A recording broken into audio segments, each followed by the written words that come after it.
Welcome back to Spitballin Cards. In today's video, we're going to be talking about the 2011 Topps Update Mike Trout and whether or not it should or should not be iconic. We're also going to be discussing Bowman's Best, Stadium Club, and other set releases. Okay, so let's talk about who is here. My name is Scott. We also have Ty, Jeff, and Chris to round out the cast for today's episode. Guys, thanks for being here. So let's discuss the 2011 Topps Update Mike Trout rookie card. Okay. So for people who are in the hobby now, a lot of people have come into the hobby, I would say, in the last 5 years, right? Even 10 years. That's still is after the release of that card.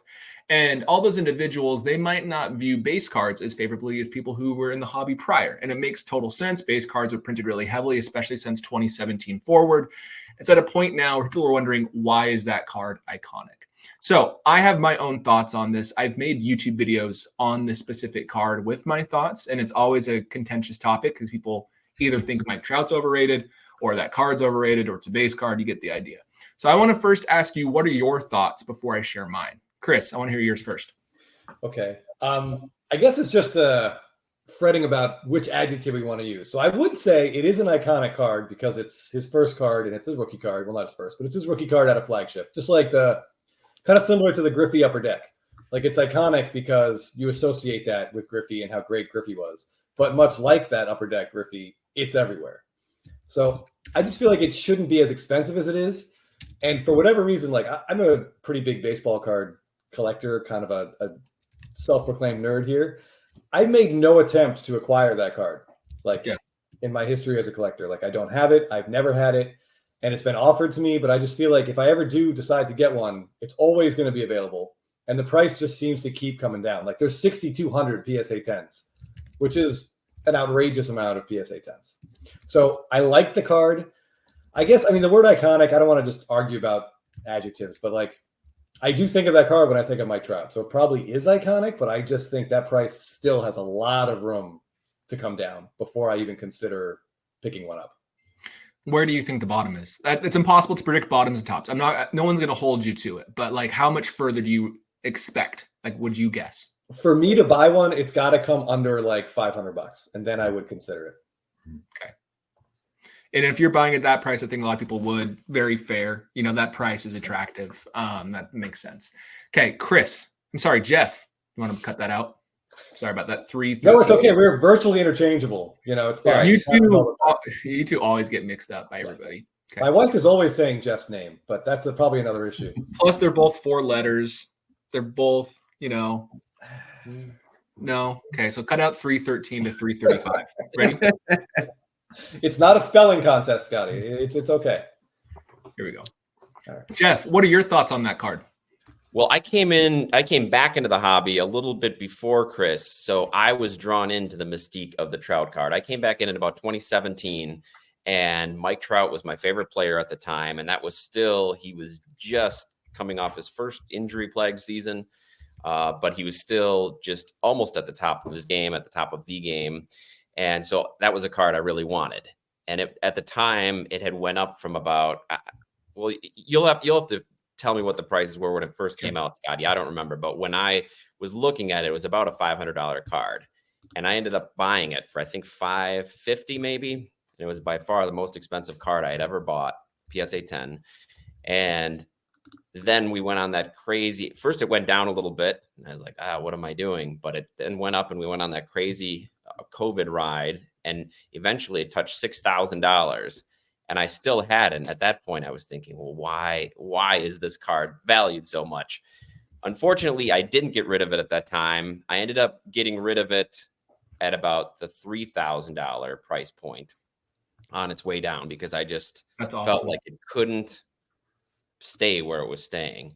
And so I got out of it, and I still like the card. And like Chris said, eventually, if it gets to a price point, I'd like to have it because for me, it was kind of a seminal moment in my collecting to have that card. And I do think it's iconic. It's very recognizable and associated with Trout. But I just feel like the value got way overinflated. What is it going for now?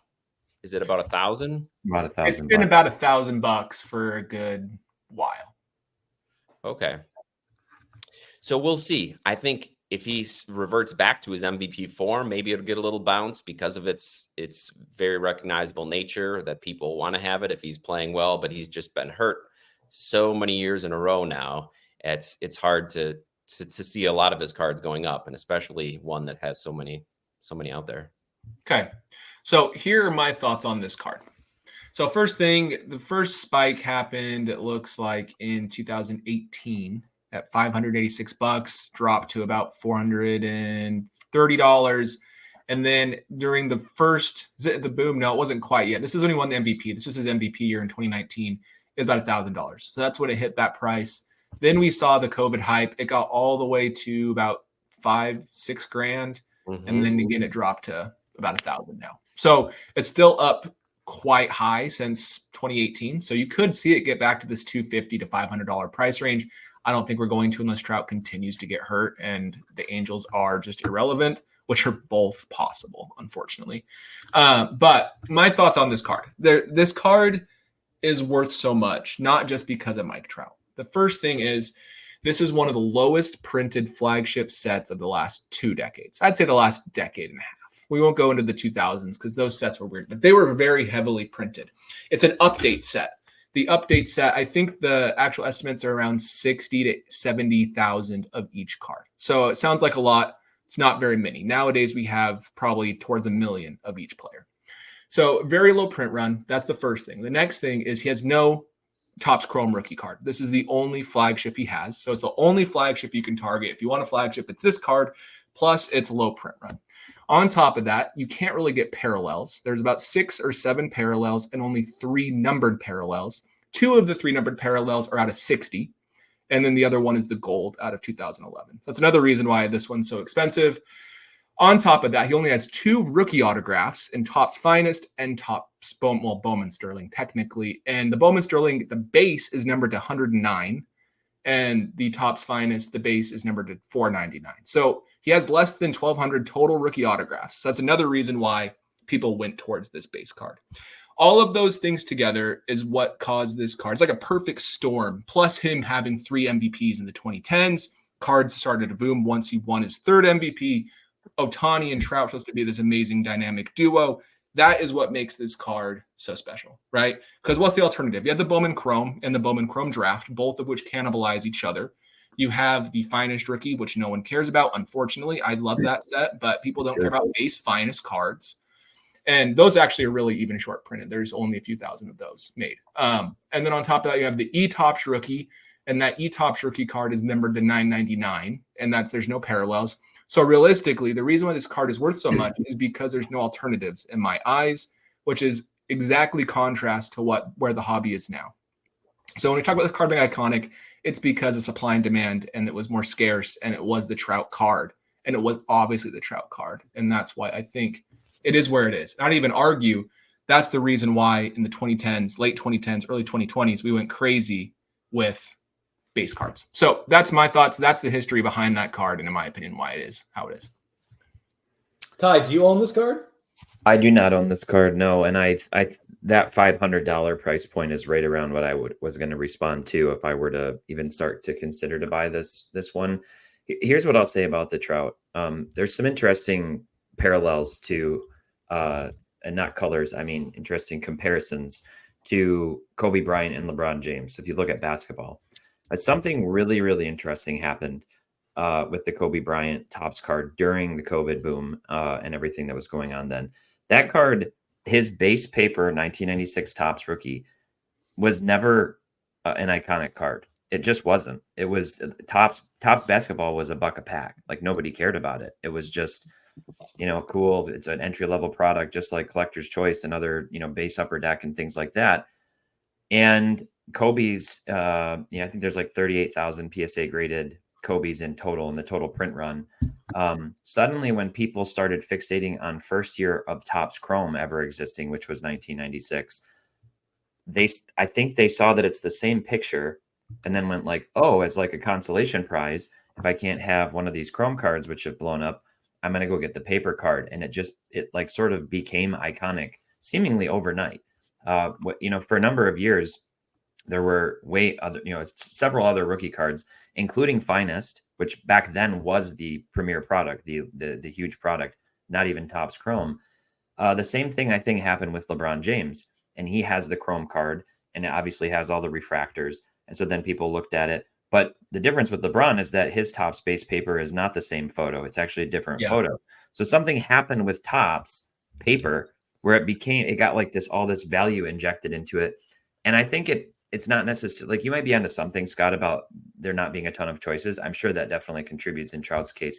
It's not a factor when it comes to Kobe or LeBron. They both have a million different rookie cards. I think it's because when people are looking at something as an investment for an all-time great player, they just want it to be kept simple. And you can have people who don't really dabble heavily in cards, but still want to put money into it as like an alternative asset. And they just go, what card should I get? And there's enough liquidity. There's enough copies of this card that people can get in and out of it pretty easily or very easily. And so they just sort of put all this money into it. And that's sort of the interesting phenomenon to me. There's, I think, several other cards. Like you could have 2 PSA 10 paper Trouts right now. Or you could have bought a 2011 Finest refractor to $549 in a PSA 9 and his PSA 8 gold, obviously numbered to 2011 from that same update set for the same price. So you could have 2 copies of the base paper in a PSA 10 or those other 2 cards, which are far more rare, obviously in a lower grade in an 8 and a 9. But for me, I'd always go for the latter. But then again, there's just that sort of like prevailing theme of liquidity and predictability, and there's always going to be a recent comp on that card, and I think that gives people a lot of confidence in a way to say this is just easy. It just makes it easy on me, no matter the aesthetics, no matter what else. And we see that a lot in ultra modern stuff too, with across all the sports, I think. Yeah, I just wanted to say, going along with what Teapot says, part of why I didn't sell at that brief time when it got to the $6,000, I was able to buy into the prevailing belief that supply and demand weren't necessarily, it wasn't necessarily as important on a card like that, because yes, the supply is very high. So I guess I should say the supply side doesn't matter as much. But the argument was that the demand will always be there for it. That's why it just kept going up. And they said, well, yeah, there's 5,000 or 4,000 at the time, whatever there was. But think about how many collectors are coming in and think about how many collectors want this. And it was easy to get wrapped up into that. Just, well, yeah, if even 1% of baseball card collectors are going to want that, it's going to have this floor that holds up there. And to some extent, that's true. I mean, it's still a pretty high floor for a base card, but it's still just, it didn't have enough to sustain as high as it was, for sure. Absolutely. At the end of the day, the card is iconic because people want it, right? And people talk about it, and we have FOMO, and then we buy it. And so it's kind of where we're at. And those that are more, what's the correct word? Those that are able to be in the hobby longer, they might recognize that trend more easily and not get as wrapped up in it. And so I think that was a learning experience for a lot of people coming back into the hobby as well. But yeah, so that Topps card, I also want to point out one more reason why that card could have value. Mike Trout's 2009 Bowman Chrome autograph was just out of everybody's price range, right? Base card was like 20 grand, and there was no first Bowman base card. And so this was like the card. And it's one of the few situations where it truly was clear cut. And nowadays we will probably never have this again, unfortunately. Where we're at right now, we will never see a card like this or the Griffey where it's so clear cut, at least until I think the hobby cools down quite a bit, unfortunately. It also, 2011 gives us one of the best looking parallels in the history of Topps with those diamond anniversary cards. They're gorgeous.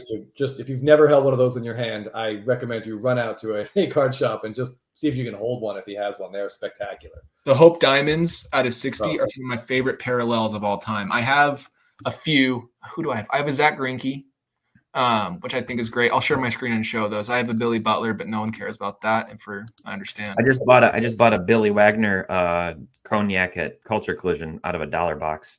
Did you? That's awesome. Yeah. So this is the Hope Diamond, in my opinion, the best Topps parallel ever made at 60. They look awesome. And then we have what's the other one called? There's the cognac, like time. There's cognac, and then there's just regular diamonds. Yeah, just the regular diamonds are just spectacular on their own. I actually like the diamonds way more than the cognacs personally, but we can look at the diamond real quick. So if you ever want to feel bad about where we're at in sports cards, go watch a hobby box opening of this product, okay? Because if you do, they pull, not exaggerating, like 20 to 30 gold parallels out of 2011 out of a box. They'll pull multiple cognacs per pack. They'll pull 5 to 15 diamond anniversaries. Like where we're at is just so much different than this era. And so you might be like saying, well, it's not that much lower print run. Like, no, guys, it is a different world. And if we all could go back in time and just buy a few cases of this stuff, we'd all be doing pretty good. But yeah, I just want to, for some reason, I just need clarification. The diamonds in update, they're in update wax, but they're parallels for the whole, for series 1, series 2, and update, right? All yes. in update. So yeah. So your odds, you're going to get a couple in every jumbo pack or whatever, but it's still like 1 in 900 that it's Mike Trout. Oh, you mean like it rolls over all series 1 and 2 into update? Yeah, I think the diamond anniversary parallels are only in update. I don't think that those come out of like a series 1 hobby box. I think they're all in the update boxes. Are they? That's crazy. I didn't realize that. I'll have to look into that. But that actually happened in 2013. I opened up a box for my YouTube channel, and on that video, I pulled a series 1 in a 2013 update box of the Sapphire to 25 of Buster Posey, which was so random because, again, he wasn't in that set. So they do that. I don't know about the diamond, but they do that. That would make total sense. So yeah, I think that does make sense because I know the price point for those update boxes is huge compared to the 2011 Series 1 boxes. And for good reason, right? Because not just Trout in there, but you have Goldschmidt, Altuve. You have at least 3 Hall of Famers. And then you have other like JD Martinez, Charlie Blackmon, DJ LeMahieu, other good players outside of those few that I just said. So yeah, Freeman's doing the best he can with Series 1, but you can only prop it up so high, you know. I love Freddie Freeman, by the way. I hope you don't feel like I hate him, Chris. But isn't Aroldis Chapman in that set too? I think he is. That's the other. I think so.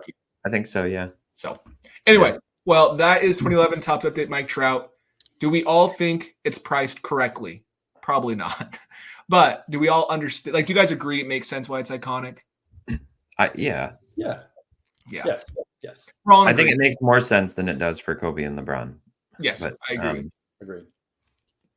Awesome. All right, well, let's jump into our next topic. I'm going to lean on you all here because this is your favorite time of year. It's better than Christmas. It's Stadium Club time.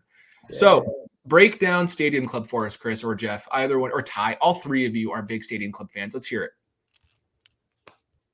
Go ahead, Chris. All right, so Stadium Club dropped last week, and one of my favorite things to do, and Jeff and I do this, we have an Instagram chat we do it with, but we're always looking to see what the image variations are. There's 50 this year, and it's just, you just sit there refreshing your eBay searches and see what comes up and see what comes up. Right now. Yeah, and I know Ty loves this too. So there's 50 of these. I think we've seen all 50 have surfaced. I would say like 45 of them are fantastic. The Michael Harris is pretty awesome. I initially, when I saw that one, I wasn't sure. It's like a purple background. He's wearing a white suit with like a purple lapel. I don't love purple hat on. But he was wearing that at the banquet where he got his Rookie of the Year award. To me, that card reminds me of the Bo Bichette Hair Stadium Club card. So I like it. I haven't found one yet because the prices seem a little out of whack just now. But it's really fun to rip. Jeff and I ripped a few hobby boxes. And Jeff, we just like looking at the cards, right? It's fun. You're right. Even the non variations seem to be variations. We had to look at dozens of them and think, how could this not be a variation? There's a great one of Frank Thomas breaking the bat in half that you think would be a variation or a special card in most, but it's not in this. There were so many hits. I think Chris is talking about the 45 out of the 50 variations were great. Bobby Witt has kind of an inexplicable one where it's just I like the Witt. You do? Do you really? I like the Witt, and I don't care for the Harris as much. Yeah. I like the Witt. Right there. Yeah. Look at that. That's brutal. It looks like, it looks kind of like he got his, like a headshot. He has a baseball cap on, but it kind of looks like a first day at the job headshot or something. It looks like a first day of school. Yeah, it looks like his mom took it, I thought. But yeah, there's some great shots. Not an Altuve fan, but even his base is good. They have a ton of celebrating shots in this World Series celebrations. A lot of they did a really good job of a lot of Gatorade bath. Yes. Yep. And there's some really good like big postseason moments are in this set. Like the Yordan Alvarez base card is after his walk-off against Robbie Ray. And it just stinks a little bit. It's January of 2024, and we really have to think back to these moments from the 2022 season that are in this. But so the Jordan base card, he just homered off Robbie Ray, and then I think he's jogging around third. His SP is just the pile at home plate after he steps on it to win that game. The Harper base card is after his home run against the Padres to win the NLCS, and he's just like kind of like hitting his jersey and walking to first base like. Some really there's a couple images. World Series ending shots. Jason Varitek's base card. Yes. Okay. Also has an Varitek and Keith Folk are hugging on the Varitek card, and there's autos of that one. So if you're a Red Sox fan, you need that card. There's Buster Posey celebrating with Sergio Romo. There's just that Pujols card with the flames is cool. Very 90s. Very 90s. I love that. I know, Ty, have you opened up any of this yet? I finally did. Yeah, I went full-blown degenerate at Cards HQ this weekend and bought a hobby box and 2 compact boxes, and I did about like average. Did you get any autos of players you had heard of? Yeah, I pulled a James Outman, just the base auto. Okay. And then I also pulled a Spencer Steer. Steer, right? Spencer Steer. Yeah. I don't know why I was like, I started thinking Strider and then was like, did I just pick his name? I actually traded the Steer for a Freddie gold minted to some people who were there. Nice. And then I also pulled a purple refractor, the chrome purple refractor of a Nolan Gorman. Cool. So overall it was a very fun rip. I didn't get any image variations. I didn't get any rainbow foils. We didn't get a single rookie auto of a player that was born after 1999. Yeah, so that's not great. Yeah, and so there's if depending on what you're after in the product, if you do want to rip it, obviously if you're after the autos, you can go compact or hobby. It seemed like most of the people I was talking to who ripped the compact boxes got beat up pretty badly with them. Like I didn't get anything very good out of those. I got both of my biggest hits out of the hobby box, but then again, Ephus bought one compact box and he pulled not a Rutschman. He pulled a Gunner. He pulled the Gunner SP out of his box. Yeah. Really? Ty, you want to explain to people what the compact box is? Yeah. Can I say one thing real fast? I can stop sharing my screen. I hate this image variation so much. Yeah, Corbin Carroll's base card is one of his best looking rookie cards. Yeah, the auto that fades the picture out. It's great. I think it's the best rookie card because his other one has like a double chin on the bottom. It's an amazing base rookie card. This image variation is horrible. They do not know how to get photos of him. Okay, sorry. Compact box. No, it's just, and for those who can't see it, it's like his arm's cocked back and it kind of looks like a girl throw, like the way his arm is back, just like he's also like on a knee. He almost looks like a little person. His leg is stretched out. He looks like he's 3 feet tall. It just doesn't look good. It's super weird. So the compact box is basically just a middle tier offering now. Essentially half of a hobby box almost. It's like a monster box or a mega box. They're hovering around $70-$80, I think, and you get one guaranteed auto. And then they also have an exclusive parallel, which is the purple foil, not the purple refractor, but the purple foils, which are numbered to 75. And I don't know if you're guaranteed one of those per box. I feel like I saw everybody pull one who opened a box of that, but yeah, so it's just kind of a middle tier offering. But if you aren't determined to chase autos, then blaster boxes are for sure your best bet if you can track those down at retail or buy them on blowout or whatever, because the odds are way better for literally everything other than the autos. Really? I watched Stryker do a breakdown of the product, and he does that for a lot of new products, and he kind of color codes it. It was just like green all the way down, cost per card, but then just odds of hitting. He kind of just shows what your average cost is to obtain each of the different parallels and inserts. I watched him do a 40 blaster box rip on his channel. I kind of had it on in the background while I was doing other stuff and listening. And there was one, I think it was is it Going Yard or one of those like inserts that's in the product. And he was just like hitting one every other box, and they're supposed to be really hard to hit. So there was some speculation too, just watching that they may not be as rare as what the stated pack odds are, because it seemed like he was just hitting them like crazy. But He was crushing it. I think he got 6 or 7 autos out of the 40 blaster boxes, which is actually also really good when you look at like total number of packs. So yeah, if you do see the blasters on the shelves, it's not necessarily a bad retail product to scoop. And obviously the three of us, like it's just a fun product to open. Like every card is worth looking at, and that's something about base sets. So yeah, Jeff and I sort of expect the autos are not going to be good. We're like, please be picked in the top 300 of a draft. Like I pulled Jonah Bride. He's 27 and he was the 680th overall pick for the Oakland A's. So I mean, I don't know what they paid him per auto, like a dime. Yeah, I don't know.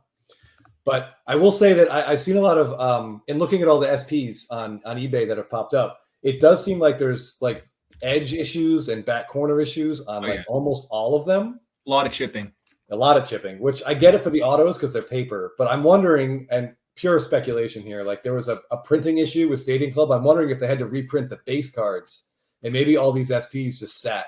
Like maybe the SPs and the autos just kind of sat around in boxes waiting for the base cards to get reprinted, and then they got shuffled in. Like I don't know, but if anyone finds a really clean Michael Harris SP with his pimp hat, please send that to me. I would very much like to get it. Yeah, somebody. Go ahead, Jeff. That's okay.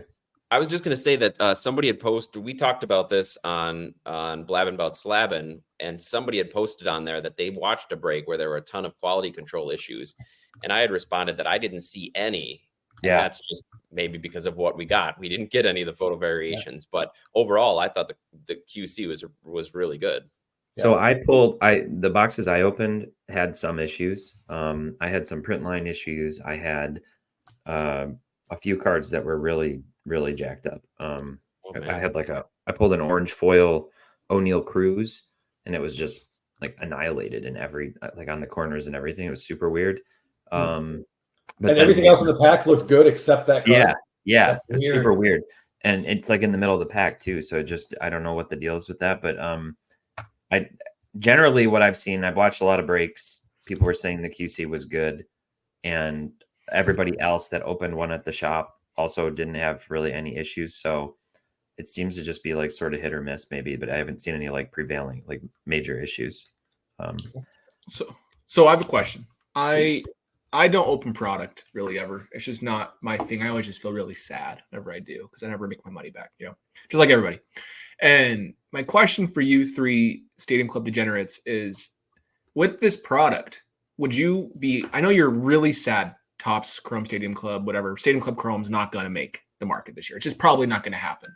We don't know. Let's not put that into the world. Hypothetically say that's the case. Is there not some part of you that's kind of excited because it makes these other cards worth way more and way more collectible? Is that not a thing? Because there are Chrome cards in here. They introduced through the 3D set. They have numbered parallels. They have all sorts of things. Like, do you not think that it's kind of cannibalizing each other for resale value? Are you not worried about that? No. Not at all. Because the Chrome autos in this product are all stickers. So those are the autos the only autos I don't want are the Chrome ones that come out of Stadium Club. Yeah. I'm much happier with a paper auto that's on card, especially like the 91 variations. I don't know, Ty, have you seen any of those? Did you pull any of those? They look. I didn't pull any. I haven't seen anybody pull any, but obviously I've seen them before. Those look amazing.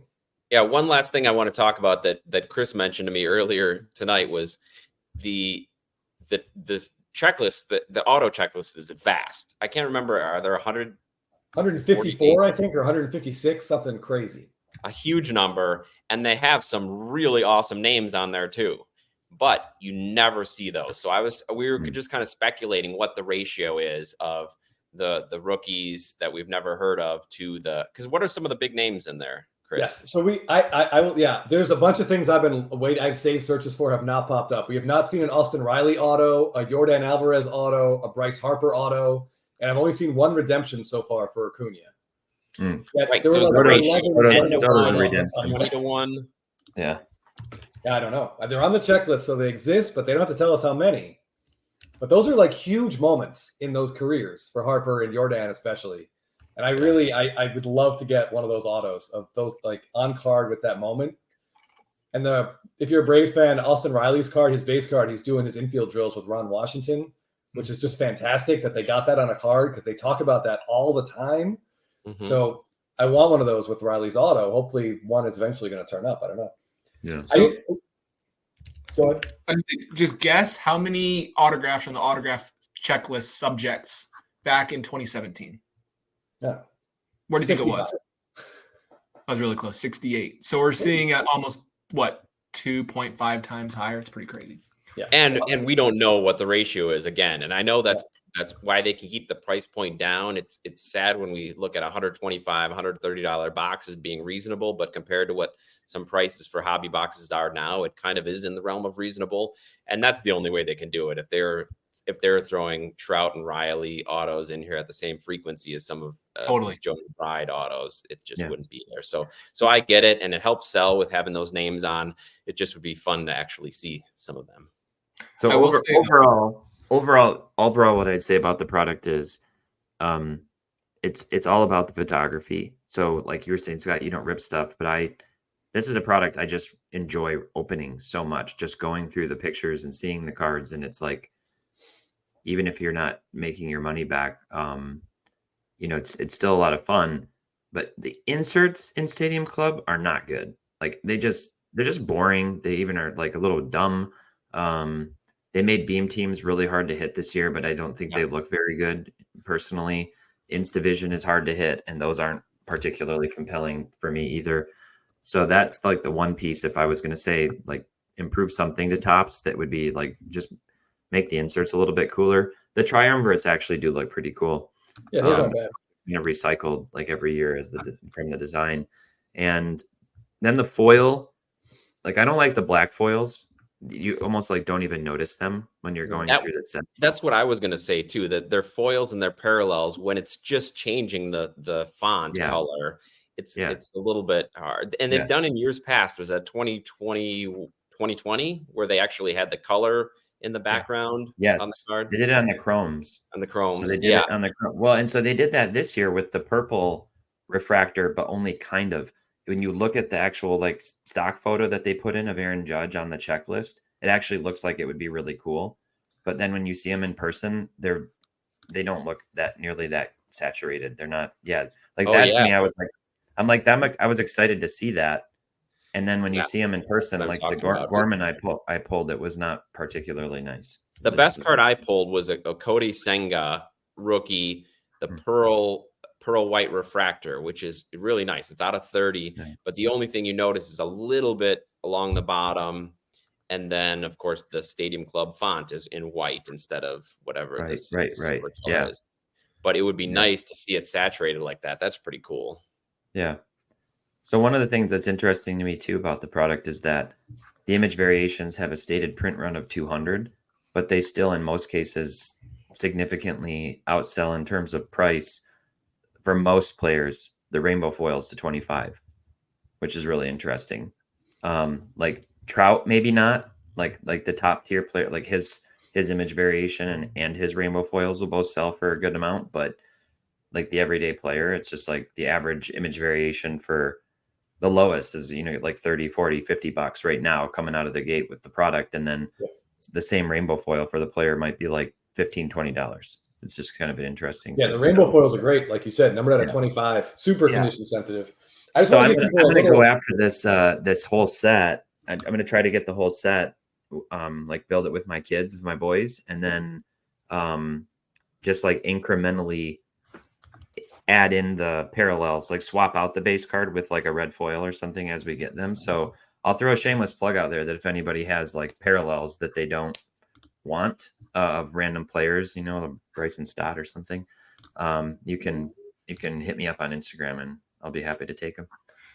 So I do want to talk about one thing, right? I don't open wax. It's not my thing, and that's okay. Everybody can enjoy a little bit different.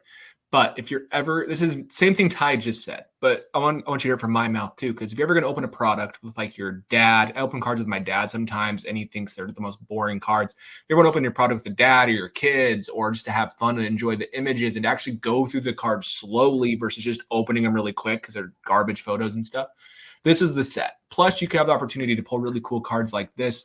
Recently, I did a video on Definitive. Is that the product? And there were David Wright autographs in Definitive. And this non-numbered David Wright autograph will go for more than those cards in Definitive because it's just a better card. It just looks better. Everything about it's better. And so if you want to have a product that is focused towards investors, quote unquote, in finger quotes for those on Spotify, and collectors, you can't get a better product than this. And if I had to open a product, this would be in the top 5 I would open for enjoyment factor, if not probably top 3. So Scotty, you mentioned Definitive, which I know you did that extensive review of. How much was a box of Definitive, for example? $2,300 right now. Oh my gosh. For 10 cards. You could buy like 15 of these boxes and go through for buying one of those boxes. Wow. Yeah. And I guess that's, again, when it comes to price point, just in the world we live in, $130 is a lot of money when you look at what else you can spend it on. But if you're looking at cards, it does seem reasonable. And like Chris said, we opened it up and had a great time going through it. And I mean, what are you gonna pay for a night going out or something like that? So it feels like it's reasonable. You don't have to worry about trying to get $1,000 card or a $2,000 card just to sort of break even. You just have fun and get to look at some great pictures. There is a really cool chase. I mean, there are like Otani autos. There are other, really good autos that, like you said, they're just harder to hit. But we've talked about these in the past, but the cosigners auto checklist is actually like really strong. And all things considered, pack odds wise, that's 1 in 9,300 packs to hit a hobby, to hit a cosigners, which when you look at the checks, they're all numbered to 10 or less. And there's one of like Vladdy Jr. and Ronald Acuna. There's a Soto Tatis, Jeter and Aaron Judge, Rivera and Jeter, Maddox and Chipper, Randy Johnson, Pedro Martinez. Like, it's a good checklist for the most part. Probably the worst one on the checklist is David Wright, Pete Alonso. I mean, that's saying something because it's still a big card for Mets fans. It's still an awesome card. So yeah, I've always just been like, man, it'd be so cool to hit one of those. Yeah, it's a long shot, but like it's not as long as hitting some of those in like a flagship set where some of the pack odds just get really out of control. Yeah, I just want to mention one other card specifically. I'm not a Yankee fan. I don't think any of us are, but the Rivera card in the set is horizontal, and it's Jeter and Pettit coming out to get him at his last game at Yankee Stadium, which is a pretty iconic, fantastic moment if you're a Yankee fan. And he has autos of that. And I mean, I'm tempted to buy one. Like, again, I'm not a Yankee fan, but that moment is great. It's on that card. His autos are on the card. Just, that is absolutely incredible. And he's got a great signature too. Yes, and his signature, like he takes his time. He really cool card. Yeah. So that's the chrome one with the sticker. We don't want that one. But why don't they just try a little bit harder on these and not do sticker autographs? It doesn't make sense. This isn't Topps Fire. Like, I know, but the chrome's inserts have always been. They've always been. They have been. But I know. Topps Stadium Club Chrome, those are on card, obviously. Right. All right. So to go down a little bit, there's the Rivera auto with the 91 design. Yeah. Where am I passing it? Further down. Down. Oh, right there. Not right there. Yeah. Look at that 91 design. Whoa. Oof. I mean, it's over 300 already. I mean, you cannot ask for more than that, I think. Yeah. That's just an incredible card. So I do want to, even right here, Jeter, Rivera, right, out of 10. So yeah, it looks like they're all redemptions from what I'm seeing. Are these autographs image-centric, or are these more like a traditional dual autograph? I don't know. Do you know? I think they're like a traditional duel. I don't think they're not going to be a lot of room for a split picture. Yeah. What would be a great idea is if Stadium Club did duels, especially if players that played together, like you get a Jeter and a Rivera on that image. Yeah. That would be great. But even now, like Chris was saying, he's interested in buying a Rivera auto, not just a Yankees fan, but it's such a cool baseball moment. And I think Stadium Club does a good job of that, capturing moments that encapsulate fandom of all of baseball, not just necessarily team centric. So I think they do a great job with that, and especially with the autos. So I do want to show this, right? So Definitive itself, these are kind of what the cards all look like, right? They don't look great. They do have the Timeless Moments card. Those have more image centric, but it's just these cards aren't as cool. And this one's $49 right now with 2 days left, versus the other one is $300 with 2 days left. It's just they're better. They sell for more. Yeah. Yeah. I also, if we have a second, I want to give a quick hack. I mentioned this on Blabbing About Slabbing, but when new sets like this come out and people like Jeff and I are looking for the image variations, there's like a little eBay search hack, which a buddy of mine only told us about like 10 months ago. I couldn't believe I didn't know.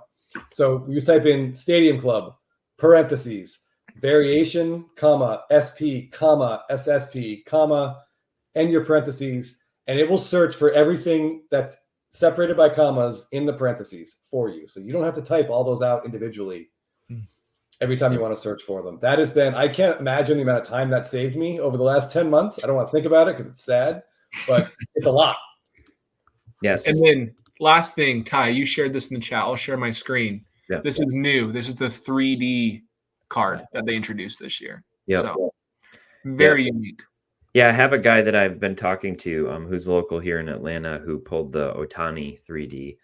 Ooh. And I was thinking about buying it from him, but there haven't been any comps. That actually, as of yesterday, there weren't any comps. And I just said, I don't know, we were kind of going back and forth on price. So those are pretty cool too. Just new and they seem pretty short printed. So, well, great. Well, I think that's a great place to wrap this up. Thanks for listening to us all just daydream over Stadium Club. It's a great set. But all right, guys. Well, thanks for listening. If you enjoy this content, make sure you subscribe. It helps other people find the channel, which we appreciate. And we always would love to make sure you see our content. And that's a good way to do so. And other than that, we will chat more on the next episode. See you later.